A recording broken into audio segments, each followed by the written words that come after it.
What's up, guys? Today, we're going to be counting down the top 10 light heavyweight fighters in the UFC. Now, this list is going to be a little bit different than the UFC rankings, which you'll see here, because we're not going off of who's the most deserving, who's next in line for a title shot, who has the most accomplishments. We don't care about any of that. All I'm going off of is who is the best right now.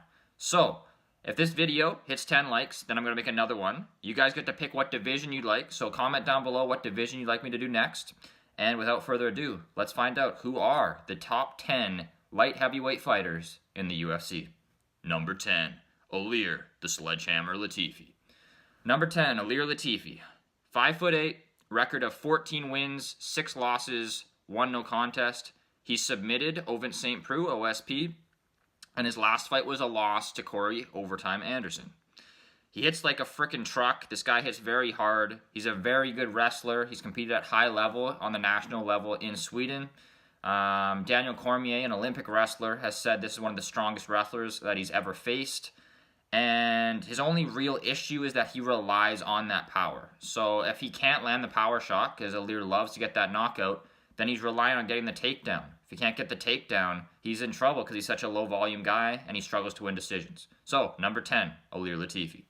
Number 9, Corey Overtime Anderson. Corey Anderson, 6'3", 12 wins, 4 defeats. This guy really lives up to that nickname Overtime. Highest volume in the division, I'd say. I'd also say he has the best cardio in the division. Very much a pressure fighter. He's going to try to push you up against the cage. Would be higher ranked, to be completely honest. It's just he's got one big issue.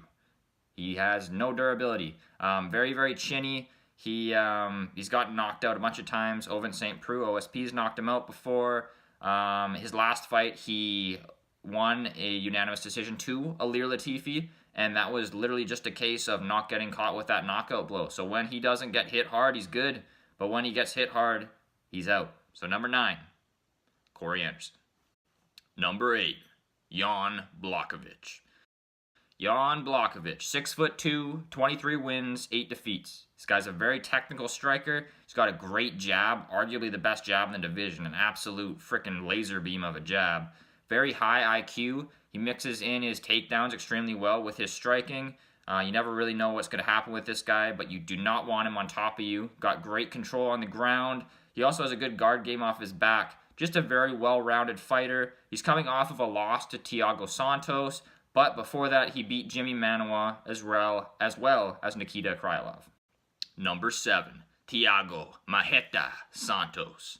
Thiago Santos, 6'2", 21-6 record. He's coming off of a TKO victory over Jan, and the key to that fight was really composure. Thiago's often a wild man. If you've seen the Jimmy Manuwa fight, this guy's crazy.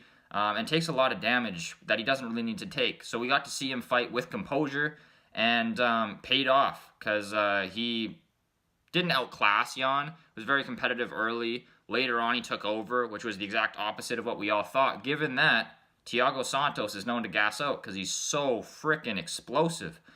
He's also solid on the ground.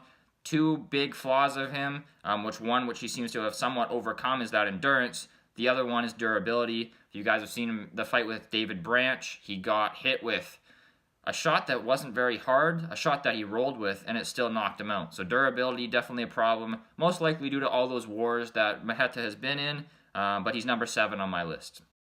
Number 6, Johnny Walker. Johnny Walker, the athletic freak of the division without question. This guy's a hype train at the moment. Will it be derailed? We'll find out. He's 6'6". He has a record of 17 wins, 3 defeats. He's 3-0 inside the UFC, all of which are first-round knockouts over Khalil Roundtree, Justin Ledet, and Misha Serkinov.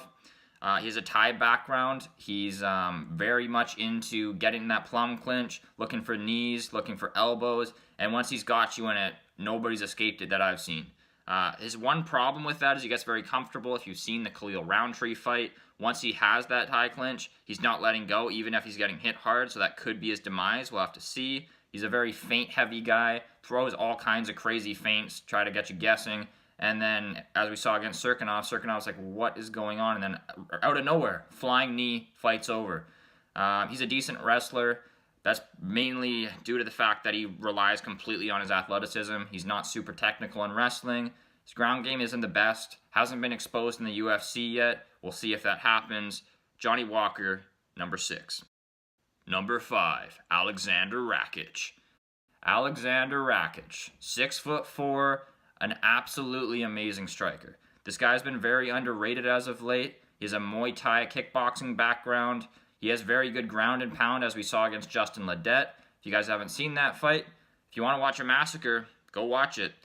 He outlanded Ledet 263-28 in significant strikes, and the only time in which I've ever seen in the whole history of watching the UFC that I've seen 2 judges score a fight 30-24. So a completely dominant victory over a guy who was undefeated at the time. He's defensively irresponsible at times, which is something he'll need to work on. He's been dropped twice in his fight against Devin Clark. However, if you watch that fight, there's all kinds of illegal shots that Clark hit him with. Illegal knees, shots to the back of the head, all kinds of stuff. So I don't think it's really fair to judge his performance based off of a bunch of illegal crap the other guy threw. But keep your eye on this guy because he's going under the radar, and I got him at number 5. Number 4, Dominic the Devastator Reyes. Dominic Reyes, 6'4", undefeated, 5-0 as an amateur, 10-0 as a professional. He's very athletic. He has a background in college football. He was a safety. He's a great boxer, very fast hands. Surprises you with the high kicks, mixes that in well with the boxing.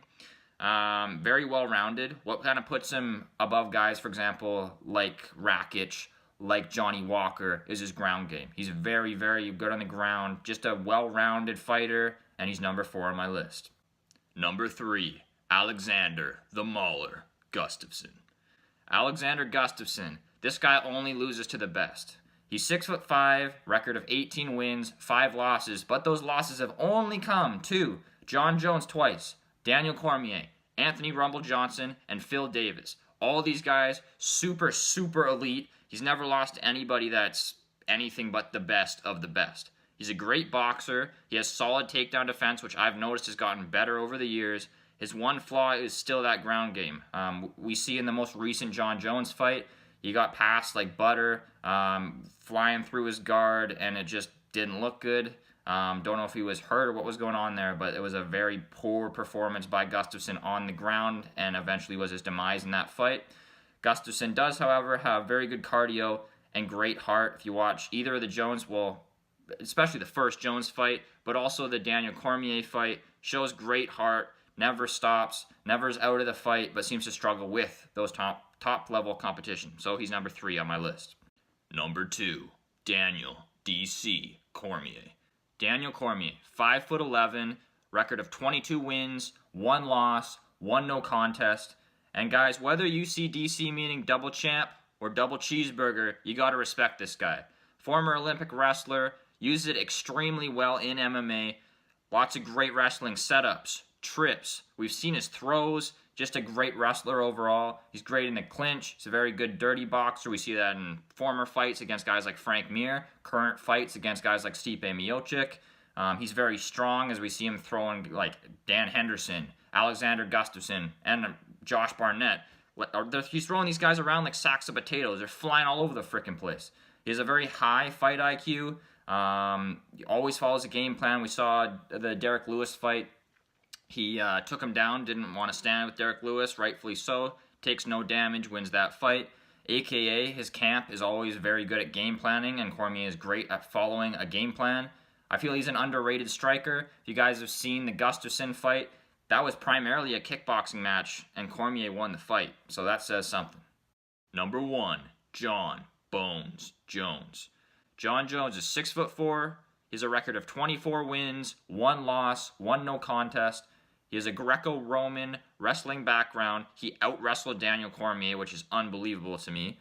He has great Brazilian Jiu-Jitsu, submitting guys like Lyoto Machida, Rampage Jackson, Vitor Belfort when he was a huge steroided-up monster, Ryan Bader, the list goes on. He was dominant on the ground against Alexander Gustafsson in their most recent fight. Absolutely outclassed Anthony Smith. No surprise there. A very dynamic striker. He's become more intelligent of a striker, a little bit less creative. I don't know if the creativity thing has to do with trying to be more intelligent or maybe some drugs. I believe he has the most heart in the entire division. Again, I don't know if that has to do with cocaine or what's going on with this guy. But back in the day when he fought guys like Alexander Gustafsson the first time around and other fights, he has no quit. He's losing a fight, he finds a way to win.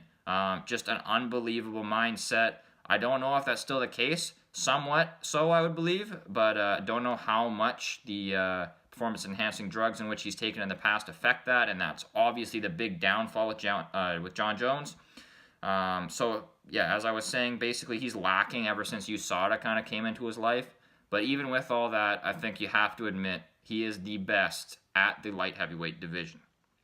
Now, a couple honorable mentions here, because I know you guys could be like, what about him? What about him? So, Ovince St. Preux, Anthony Smith, and Volkan Ozdemir. I believe these guys are ranked 11th, 12th, and 13th.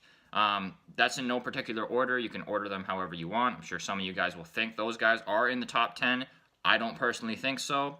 But feel free, comment your top 10 down below. I'm really interested to see what you guys have to say. Quick shout out to the Bull Roar MMA podcast. Check out his channel. He has great content. And until next time, guys, I'm out. Peace.